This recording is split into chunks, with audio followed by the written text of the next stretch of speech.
ओम श्री गणेशाय नमः। जय माता दी। साथियों नमस्कार, मेरे चैनल में आपका स्वागत है। साथियों, जैसा कि आप जानते ही हो, मेरे चैनल में आपको अलग अलग प्रकार के पूजा के बारे में, पाठ के बारे में, तीज त्योहारों के बारे में, मंत्रों के बारे में, कुंडली ज्ञान के बारे में समय समय पे आपको इन वीडियो मिलती रहती है। इन वीडियो के साथ साथ मैंने इस चैनल में भगवद गीता के पाठ भी शुरू कर रखा है। भगवद गीता एक धार्मिक ग्रंथ है साथियों। इस ग्रंथ को पढ़ने मात्र से ही हमें अपने जीवन की परेशानियों का समाधान मिलता है, हमारे मन को शांति मिलती है। इस ग्रंथ को पढ़ने मात्र से ही हमारे जीवन के भोग और मोक्ष दोनों ही सुलभ हो जाते हैं। जो पढ़ नहीं सकते वो सुनने से भी इसका पूरा पूरा ज्ञान मिलता है, पूरा पूरा फल की प्राप्ति होती है। इस ग्रंथ को पढ़ने से हमें हमारे जीवन के दुखों का नाश होता है।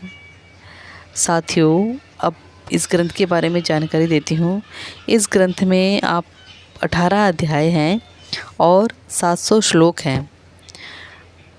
574 श्लोक भगवान श्री कृष्ण द्वारा बोले गए हैं। 84 श्लोक श्री अर्जुन के द्वारा बोले गए हैं।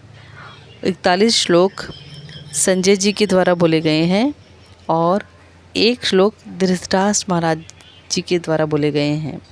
टोटल 700 श्लोक है साथियों। चलिए शुरू करते हैं। जय श्री कृष्ण। राधे राधे साथियों, पिछले वीडियो में हमने श्लोक 63 पढ़ा था और इस वीडियो में हम श्लोक 64 से पढ़ेंगे, 64 से। और जय श्री कृष्ण साथियों, शुरू करते हैं। ओम भूर्भुवः स्वः तत्सवितुर्वरेण्यं भर्गो देवस्य धीमहि धियो यो न प्रचोदयात्। ओम नमः शिवाय। श्लोक 64।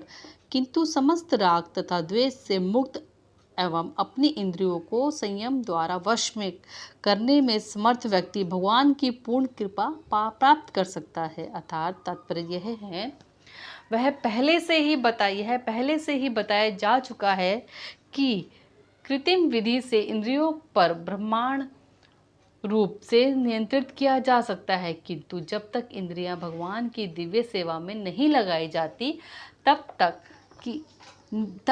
नीचे गिरने की संभावना बनी रहती है।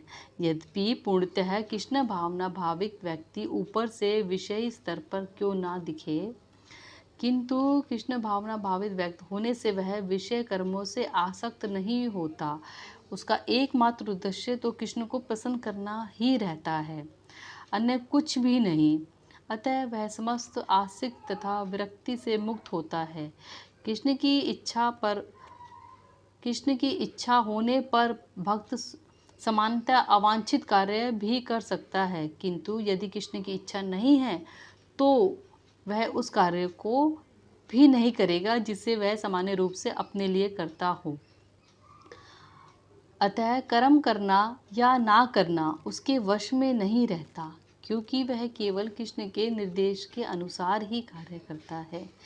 यही चेतना भगवान की अहेतुकी कृपा है, जिसकी प्राप्ति भक्त को इंद्रियों से आसक्त होते हुए भी हो जाती है। जय श्री कृष्ण साथियों, यहाँ पर श्लोक 64 का समाप्त हुआ है। अगले वीडियो में हम श्लोक 65 से शुरू करेंगे। राधे राधे। जय श्री कृष्ण। ओम भूर्भुवः स्वः तत्सवितुर्वरेण्यं